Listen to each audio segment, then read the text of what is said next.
You know, Paul's trying to show the revelation of the mystery of the gospel of Jesus Christ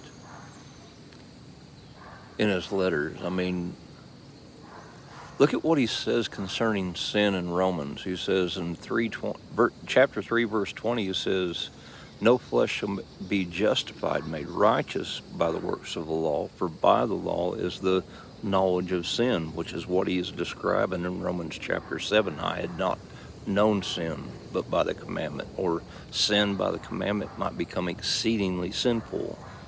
Well, this just to the opposite of that, Jesus, who is the way, the truth, and the life, John 14:6. Jesus in John chapter 8, verses 31 through 36 is describing how if we are truly his disciples, we will continue in his word and his sayings and his teachings. And if we do continue in his word, his teachings, he says we will know the truth and the truth will make us free. They thought he was talking about servitude to man, but Jesus said he who commits sin is the servant of sin, and the servant doesn't remain in the house forever, but a son does. And whoever the Son shall make free shall be free indeed.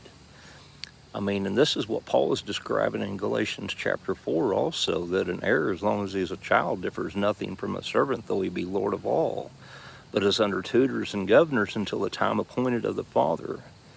He says, likewise we, when we were children, were in bondage under the elements of the world, until the fullness of time came, when God sent forth his Son, made of a woman, made under the law, that he might redeem us who were under the law, that we might receive the adoption of sons.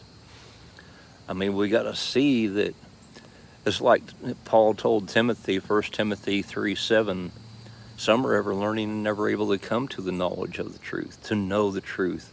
I mean, this is in contrast that by the law is the knowledge of sin, to know sin. I had not known sin by the commandment.